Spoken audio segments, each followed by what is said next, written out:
안녕하세요. 오늘은 시편 82편. 이걸 좀 깊이 들여다볼까 하는데요.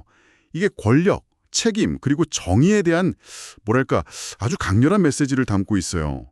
시작부터 장면이 아주 인상적입니다. 네. 1절을 보면 하나님은 신들의 모임 가운데에 서시며 하나님은 그들 가운데에서 재판하시느니라. 이렇게 나오거든요. 신들의 모임이라니? 오, 여기서 말하는 신들은 대체 누굴까요? 네, 이 신들, 이게 원어로는 엘로힘인데 이게 참 해석이 분분한 지점이죠. 근데 문자 그대로 정말 다른 신들이라기보다는 하나님의 권위를 위임받은 사람들, 그러니까 지상의 통치자들이나 재판관, 아니면 뭐 천상의 존재들로 보는 해석이 많아요. 아, 지상의 권력자들일 수도 있군요. 네. 핵심은 그들이 누구든 간에 결국 하나님의 대리인이라는 거고 그들의 통치나 재판이 지금 하나님의 심판대 위에 딱 놓여 있다는 거죠. 뭐랄까 일종의 우주적인 견제와 균형 시스템이라고 해야 하나요? 권력에는 반드시 책임이 따른다는 걸 아주 명확하게 보여주는 거죠. 이 신들의 회의라는 이미지 어떻게 다가오세요? 하나님의 심판대 앞에 선 권력자들의 모습이라니 확실히 긴장감이 느껴지네요. 근데 하나님께서 그들에게 질문을 던지시는데 이게 아주 날카로워요. 2절 말씀이죠. 너희가 불공평한 판단을 하며 악인의 납보기를 언제까지 하려느냐. 그들이 진짜 했어야 할 일은 뭐였을까요? 그게 명백하게 나오죠. 맞습니다. 바로 3절, 4절에서 답을 딱 제시하잖아요. 가난한 자와 고아를 위하여 판단하며 곤랄한 자와 빈궁한 자에게 공의를 베풀지며 그리고 그들을 악인의 손에서 건질지니라. 여기서 중요한 건 단순히 그냥 법정에서 판결 내리는 걸 넘어서는 거예요. 아, 그냥 재판만 잘하라는 게 아니군요. 그렇죠. 적극적으로 약자를 보호하고 악의 세력으로부터 그들을 구출하라. 이런 명령인 거죠. 이게 성경 전체를 꿰뚫는 정의의 핵심. 특히 그 사회적 약자에 대한 책임. 이게 강조되는 부분입니다. 아, 그런데 이 통치자들, 이 신들이라고 불린 존재들이 그 책임을 다하지 못하는 거죠. 5절을 보면 상황이 더 심각해지는 것 같아요.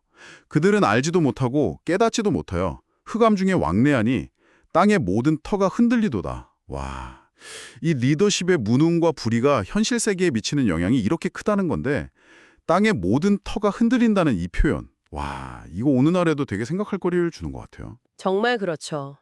지도층의 불의, 또 무지, 이게 그냥 그들만의 문제가 아니라는 거예요. 사회 전체의 기반, 그러니까 땅의 모든 터를 그냥 뒤흔들어 버린다는 통찰이죠.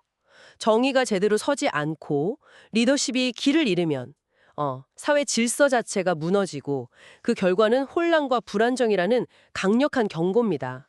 리더의 책임이 정말 막중하다는 거죠. 네. 그리고 이어지는 6절과 7절은 정말 극적인 반전 같아요. 하나님께서 먼저 내가 말하기를 너희는 신들이며 다 지존자, 가장 높으신 분의 아들들이라 하였으나 이렇게 그들의 높은 지위를 다시 한번 상기시켜 주시잖아요. 그러고 나서 바로 그러나 너희는 사람처럼 죽으며 고간에 하나같이 넘어지리라. 이렇게 선언하세요. 이 엄청난 추락, 이건 뭘 의미하는 걸까요? 여기서 이제 중요한 질문이 던져지는 겁니다. 그 권위가 하나님께로부터 위임받은 것이라 할지라도 그게 영원하거나 절대적인 게 아니라는 사실이죠.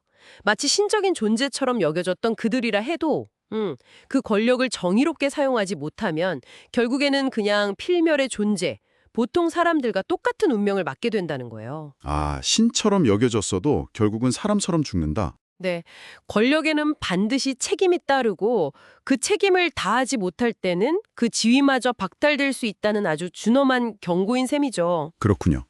이런 인간 통치자들의 실패 그리고 그들에 대한 심판 선언 후에 시편은 마지막 8절에서 이렇게 기도로 마무리됩니다. 하나님이여 일어나서 세상을 심판하소서.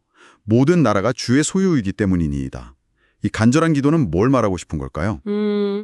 인간의 정의 시스템이라는 게 사실 불완전하고 때로는 실패한다는 현실 앞에서 결국 가장 궁극적이고 완전한 정의는 오직 하나님께로부터 온다는 어떤 소망?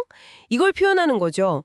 세상 모든 나라가 다 하나님의 소유이니까 그분의 공의로운 통치가 온 땅에 임하기를 간구하는 외침이라고 할 수 있습니다. 자, 오늘 이렇게 시편 82편을 통해서 권력의 본질 그리고 그 책임 또 정의의 중요성에 대해 깊이 생각해 봤습니다. 권력을 가진 이들에게는 공의를 행하라는 강력한 촉구였고 또 모든 권위 위에 하나님의 궁극적인 심판이 있다는 걸 다시 한번 되새기게 하는 메시지였네요. 이 수천 년 전의 외침이 오늘 살아가는 당신에게는 어떤 의미로 다가오시는지 궁금합니다. 네, 이 시편이 통치자들, 그러니까 신들로 불렸던 그들의 책임을 굉장히 엄중히 묻고 있잖아요. 이걸 생각할 때 우리 각자도 한번 질문해 볼 수 있을 것 같아요.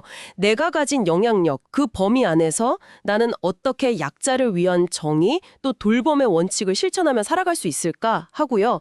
당신의 삶의 자리에서 이 메시지가 구체적으로 어떤 울림을 주는지 한번 잠시 고민해 보시는 건 어떨까요?